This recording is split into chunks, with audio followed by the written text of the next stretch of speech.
Hi guys, my name is Ajay. और आज हम डिस्कस करेंगे एज्योर का टॉपिक जो है मैनेज आइडेंटिटी। तो हम डिस्कस करेंगे मैनेज आइडेंटिटी क्या होता है, क्या इसके बेनिफिट्स होते हैं और कैसे कैसे हम इसको यूज़ कर सकते हैं। तो अगर हम डिस्कस करें मैनेज आइडेंटिटी के बारे में, तो मैंने एक डॉक फाइल भी बनाई है जिसमें मैंने लिखा हुआ भी है डॉक्यूमेंट्स। तो मैनेज आइडेंटिटी क्या होता है? Manage identity is a feature in Microsoft azure that helps enhance the security of application and services by providing an automatically managed identity in Azure Active Directory. It simplifies the way applications authenticate with various Azure services and resources. It reduces the need for credentials and secrets in your code. तो basically अगर इस manage identity की अगर मैं बात करूं, तो क्या होता है कि पहले हमारे पास कोई सर्विस है, मान लो एश्योर की, या हम कोई कोड लिख रहे हैं और हमको उस कोड से ऑथेंटिकेट करवाना है एश्योर की किसी सर्विस को। तो हम पहले क्या करते थे, यूजर आईडी एंड पासवर्ड लिखते थे कोड में। तो which is not a right way, because अगर आपका कोड रिवील हो जाए या फिर अगर आपने कोई सर्विसेज सीक्रेट चेंज किए हो तो आपको मैनेज करने पड़ते थे, और हमारे पास एक एक्स्ट्रा वर्क होता था उस सीक्रेट्स को मैनेज करने का, फिर कोड्स को मैनेज करने का उस सीक्रेट्स के लिए, राइट। तो उसके बजाय हम लोग एज्योर की मैनेज आइडेंटिटी यूज कर सकते हैं। ठीक है, तो इसके बेनिफिट्स क्या है? You don't need to manage credentials are not even accessible to you. तो मतलब हमको क्रेडेंशियल्स मैनेज नहीं करने पड़ते, हमको क्रेडेंशियल्स रीसेट नहीं करने पड़ते। ये सब चीजें एज्योर ही करता है हमारे लिए, और इवन ये क्रेडेंशियल्स हमें एक्सेसिबल भी नहीं होते। ठीक है, तो दूसरा जो इसका बेनिफिट है, you can use managed identities to authenticate any resources that support Azure AD authentication.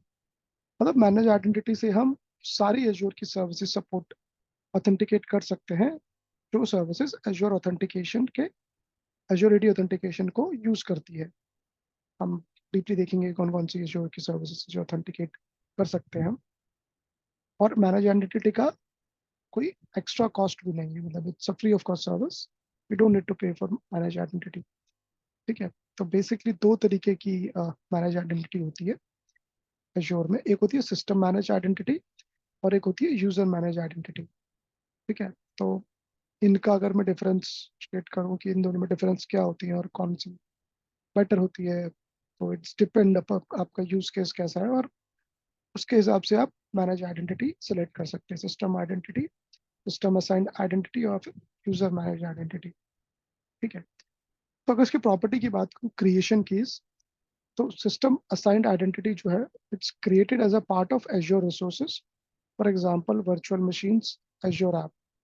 User manage identity, we need to create a stand alone resource for Azure manage identity. मतलब सिस्टम असाइंड आइडेंटिटी जो है वो एक resource के साथ हम create कर सकते हैं और एक रिसोर्स का पार्ट होती है। ठीक है, बाकी मैनेज आइडेंटिटी जो है वो हमें स्टैंड अलोन, मतलब एक अलग से सर्विस क्रिएट करनी पड़ती है यूजर मैनेज आइडेंटिटी की।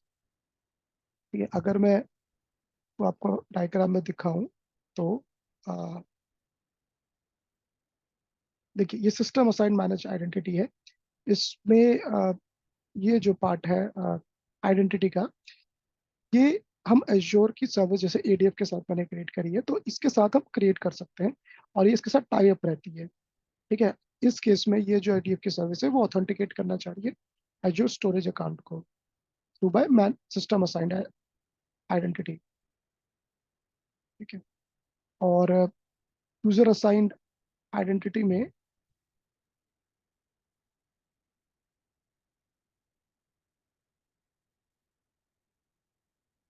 यूजर असाइंड आइडेंटिटी भी ओपन कर लेता हूँ मैं।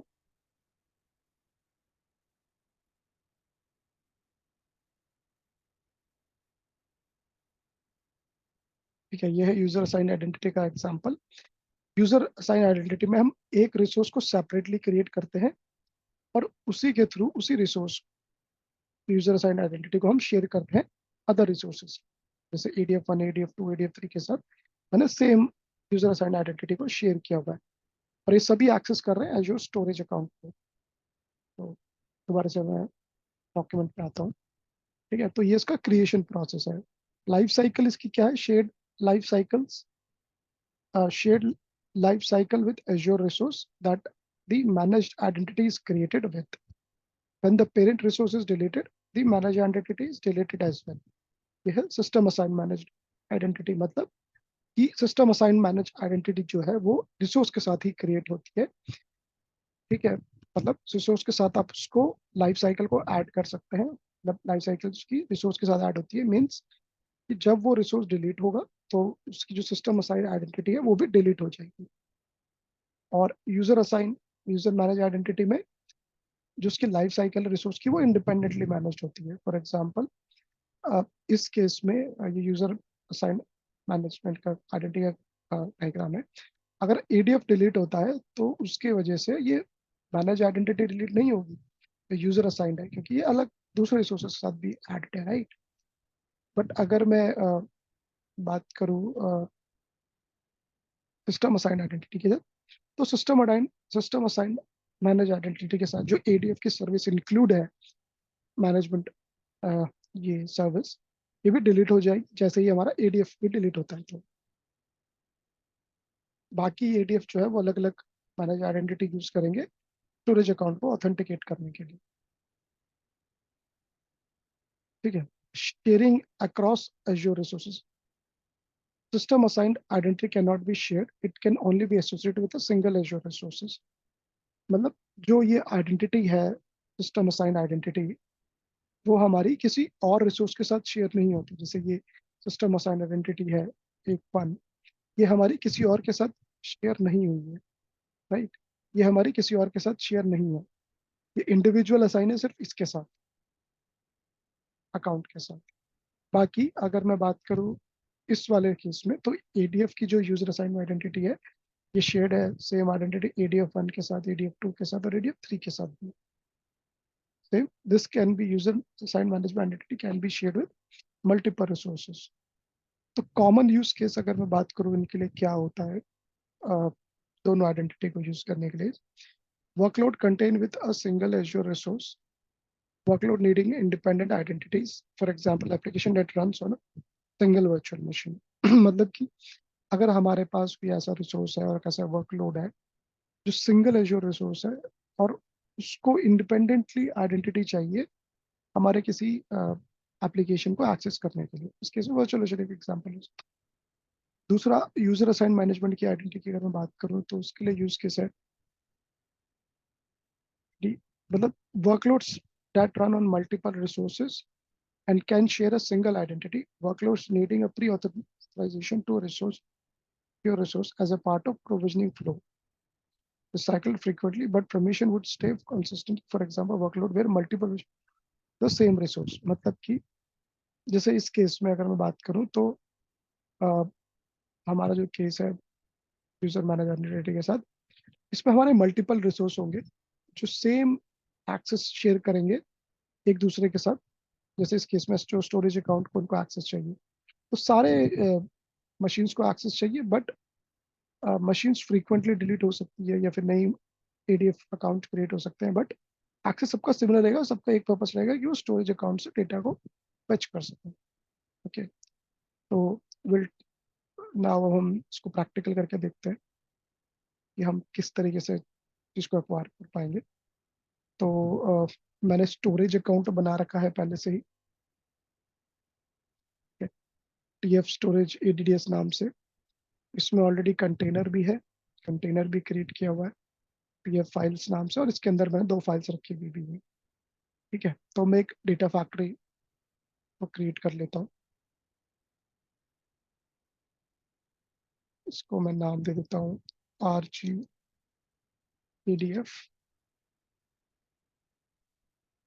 ADF ADDS RG। इस चीज में हम क्रिएट कर देते हैं, रिव्यू एंड क्रिएट डायरेक्टली। मैं इसको क्रिएट कर लेता हूँ। तो पहले हम देखेंगे मैनेज्ड सर्विस आइडेंटिटी, पहले हम देखेंगे सर्विस मैनेज आइडेंटिटी को, उसके बाद हम यूज केस करेंगे यूजर मैनेज आइडेंटिटी का।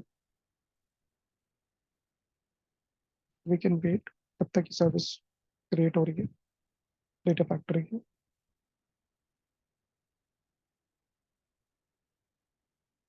ठीक है, तो ये सर्विस क्रिएट हो चुकी है। अगर मैं इसको गो टू रिसोर्स पे जाऊँ तो ये हमारा एडीएफ का रिसोर्स है। डुप्लीकेट में ओपन कर देता हूँ एक और टैब जो हमारा है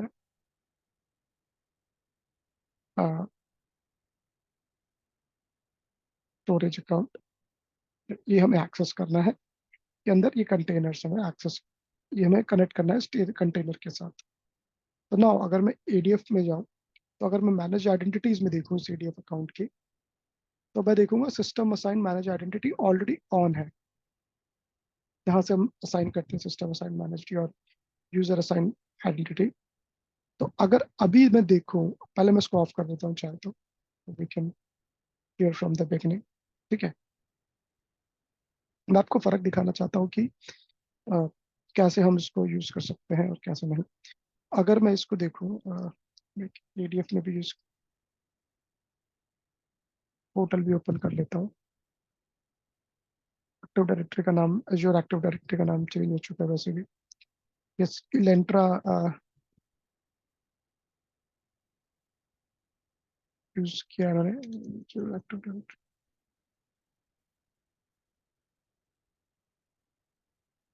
intra ID, Microsoft intra ID.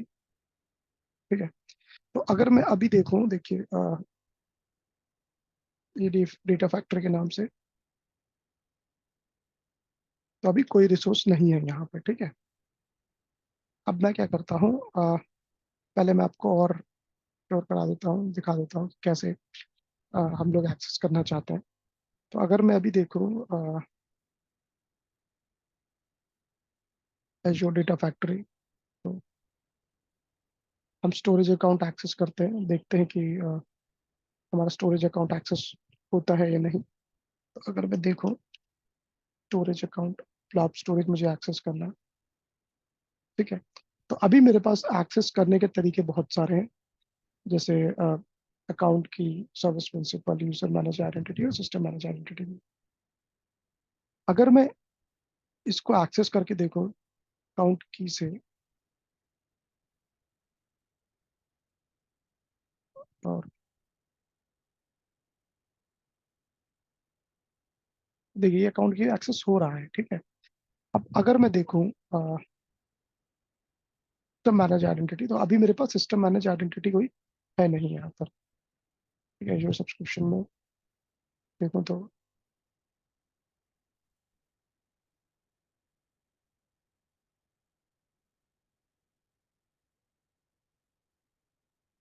Connection fail. ठीक है, अब मैं क्या करता हूँ, अब मैं इसको एक सिस्टम मैनेज आइडेंटिटी क्रिएट कराता हूँ। डिफॉल्ट जब हम ईडीएफ क्रिएट करते हैं तो हमको सिस्टम असाइन जो आइडेंटिटी है वो ऑन मिलती है, बट मैंने ऑफ किया था। अब मैं दोबारा इसको ऑन कर लेता हूँ। ऑन करने के लिए बस ऑन पे क्लिक करना है और सेव पे क्लिक कर देना है। it will be registered active directory once it is registered we can grant the permissions। अगर मैं इसको यूज कर देता हूँ तो अभी ये सिस्टम असाइंड आइडेंटिटी को क्रिएट कर रहा है। इसने एक प्रिंसिपल, ऑब्जेक्ट प्रिंसिपल क्रिएट कर दिया है। अब अगर मैं पीडीएफ पे चेक करूँ, ठीक है, और फिर दोबारा से चेक करूँ, तो देखिए एक एंटरप्राइज एप्लीकेशन रजिस्टर हो चुकी है।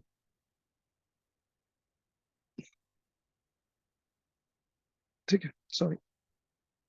अब मैं क्या करता हूँ, अब क्योंकि अभी भी ये एक्सेस नहीं होगा, क्यों नहीं एक्सेस होगा, क्योंकि अभी तक मैंने स्टोरेज अकाउंट को, ये जो आइडेंटिटी क्रिएट करी है, तो कोई एक्सेस प्रोवाइड नहीं किया है। ठीक है, तो मैं एक्सेस प्रोवाइड करने के लिए एक्सेस आईएएम पे जाऊंगा, एक्सेस कंट्रोल आईएएम पे click on add, add role, privilege accesses. मैं अभी फिलहाल के लिए कंट्रीब्यूटर एक्सेस दे देता हूँ। फिर हम क्लिक करेंगे मैनेज आइडेंटिटी में, फिर हम मैनेज आइडेंटिटी और सिस्टम असाइन में दिखाएगा कि कौन कौन से एक्सेस है हमारे पास। तो अभी मैंने बस ये एक सर्विस को क्रिएट किया था, मैं इसी को सेलेक्ट कर देता हूँ, फिर हम असाइन। मैंने अभी के फिलहाल कंट्रीब्यूटर एक्सेस दिया है, बट प्रोडक्शन केसेस में हम नॉर्मली वो एक्सेस देते हैं जो हमको असाइन, मतलब लोएस्ट एक्सेस जो हम असाइन करते हैं यूजर्स के लिए।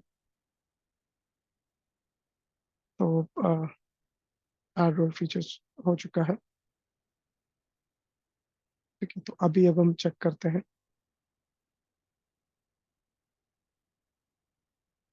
कनेक्शन। अभी मैं एक बार रिफ्रेश कर देता हूँ इसको।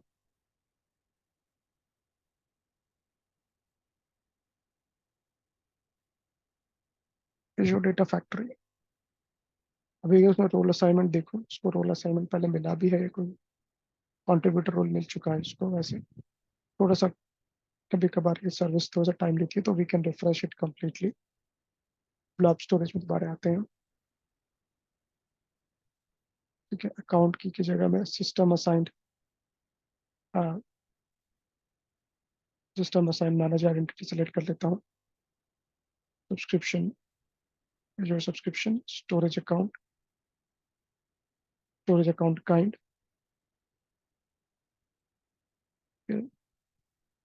मैं टेस्ट कनेक्शन करता हूँ।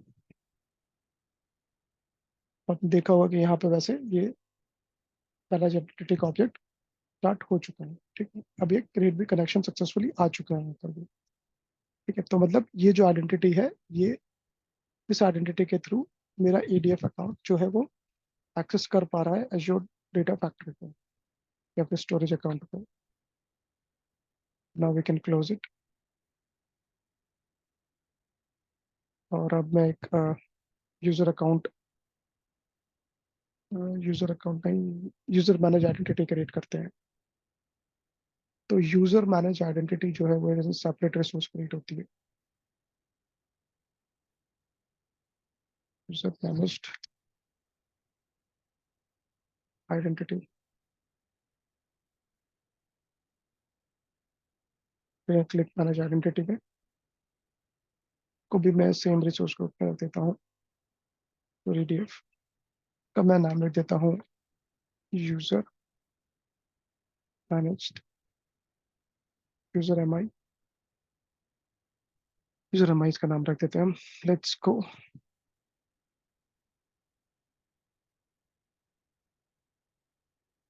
फिर अब इसको क्रिएट करेंगे।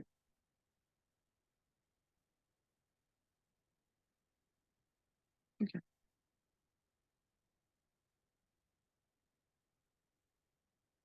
तो अभी ये क्रिएट हो रही है सर्विस मैनेज आइडेंटिटी की। तो अब ये एक्सेस जो सर्विस है वो क्रिएट हो चुकी है। तो अब हम क्या करते हैं, पहले हम जो हमने अकाउंट की सर्विस क्रिएट करी थी डेटा फैक्ट्री की, नेक्स्ट सर्विस क्रिएट करी थी इससे पहले सिस्टम असाइंड आइडेंटिटी, उसको हम ऑफ कर देते हैं। ठीक है, ताकि ये जो है सर्विस डुअल ऑथेंटिकेशन पे हम ना कंफ्यूज हो। सिस्टम असाइन से भी एक्सेस हो रही है, यूजर असाइन से एक्सेस हो रही है, तो हमने ये ऑफ कर दिया है। अब अगर मैं यहाँ पे सर्विस कनेक्शन टेस्ट करूँ, तो देखूंगी कनेक्शन फेल हो गया, स्टार्ट हो गया, फेल होना स्टार्ट हो गया। ठीक है, तो अभी मैं इसको डिस्कार्ड कर देता हूँ चेंजेस को। और अब मैं मैनेज आइडेंटिटी जो मैंने क्रिएट करी है, ठीक है, इसको मुझे पहले एक्सेस देना है स्टोरेज अकाउंट पे। तो मैं स्टोरेज अकाउंट पे जाता हूँ।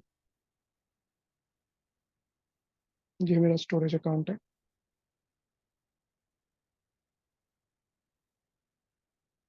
तो मैं रोल एडमिनिस्ट्रेटर मेंबर्स में अभी मैक्सिमम एक्सेस दे रहे हैं, ताकि मैं इशू ना आए। प्रोडक्शन केस में आप मिनिमम एक्सेस प्रोवाइड करते हैं। ये तो जिस यूजर असाइन मैनेज आइडेंटिटी हमारे पास यूजर एमआई ने बनाया था, तो मैंने सिलेक्ट कर दिया। नेक्स्ट, ये हमने कंट्रीब्यूटर रोल सिलेक्ट किया था। ठीक है, तो अभी ये रोल ऐड हो चुका है। अब हमारे पास जो हमने यूजर असाइन आइडेंटिटी को ऐड किया था, अब हम उस पर जाकर डेटा फैक्ट्री में भी उस यूजर एमआई को ऐड करेंगे। कैसे करेंगे, मैनेज आइडेंटिटी में जाकर ये थोड़ा सा टाइम लेता है रिफ्रेश होने के लिए। Let's add it. हम इस तरीके से क्लिक करेंगे यूजर असाइन एनर्जी में, ऐड करेंगे, यहाँ पे सिलेक्ट करेंगे सब्सक्रिप्शन अपना। यूजर एम आई हमारे पास आ रहा है, क्योंकि अभी फिलहाल मेरे पास एक ही यूजर आइडेंटिटी है, मैंने इसको सिलेक्ट कर लिया है। ये हम इसको देखेंगे, थोड़ा सा रिफ्रेश कर लेते हैं ब्राउजर को।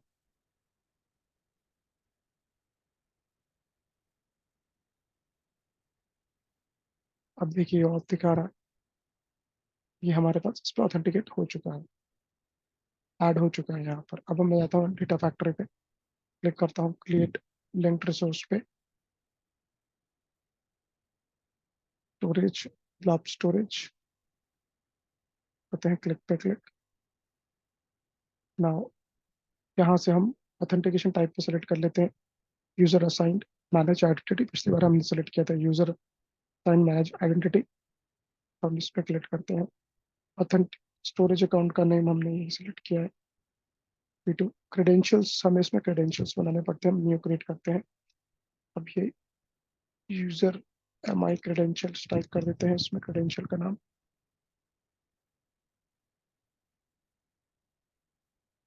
CRTENGIL है। तो दिस इज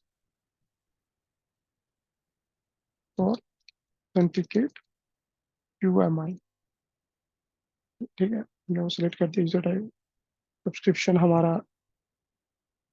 है एज्योर सब्सक्रिप्शन। अभी not assign to data factory आ रहा है अभी, मतलब डेटा फैक्ट्री पे हमने असाइन कर दिया, बट अभी तक यहाँ पे रिफ्रेश नहीं हुआ है। अभी हम चेक कर लेते हैं, ये यहाँ पे भी डेट नहीं हुआ है ये। कोई नहीं, we can wait for some time. कभी कभार होता है ऐसा, टाइप लगता है इसमें। अभी दिखा रहा है इसमें सेलेक्ट हो गया, इसको दोबारा से रिफ्रेश कर देता हूँ।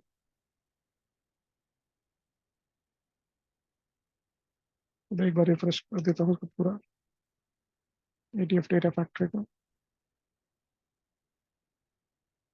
दोबारा से हम करते हैं click correct resource, blob storage,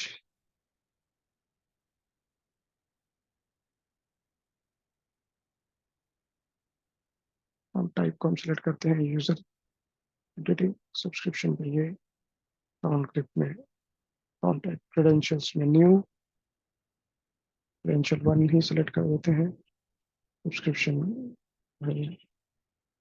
assign to UMI पे आ चुका है। अब देखो असाइन टू डेटा फैक्ट्री पे आ चुका, पहले not assign to data factory आ रहा था, असाइन टू डेटा फैक्ट्री बना रहा है। अब हम चाहते चेंज भी कर सकते हैं। तो आपकी क्रेडेंशियल 1 इज फाइन। अब मैं टेस्ट कनेक्शन करूँ तो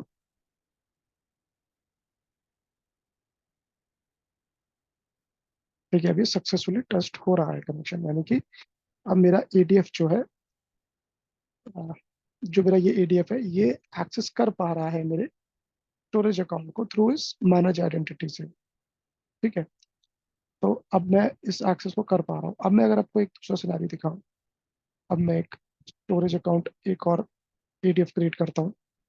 लेट्स सी कि हम दूसरे ADF के साथ ही सर्विस अकाउंट क्रिएट कर सकते हैं। ADF, तो ये ADF डेमो,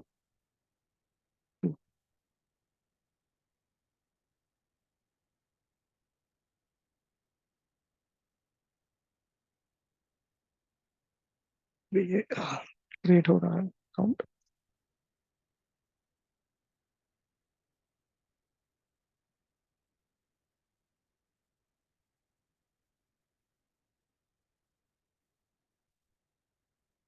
वैसे 4-5 मिनट का टाइम लगता है इसको क्रिएट करने के लिए।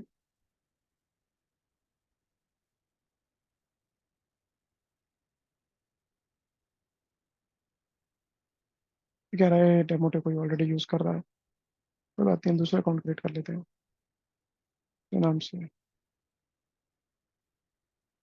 ADF demo ADDS new.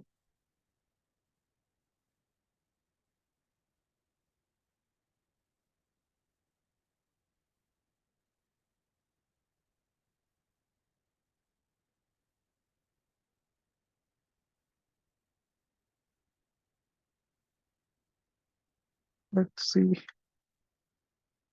ये कितनी देर में क्रिएट होता है।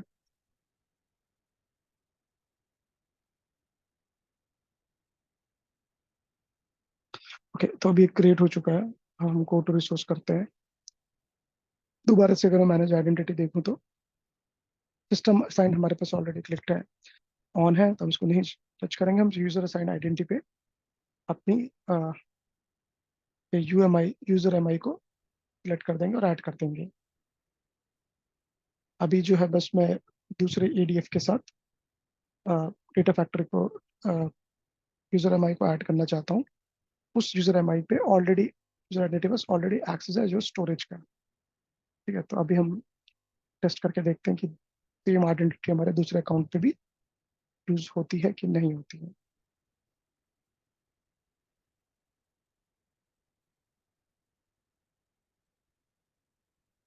तो हम मैनेज पे जाते हैं, क्रिएट लिंक सर्विस, ब्लॉब,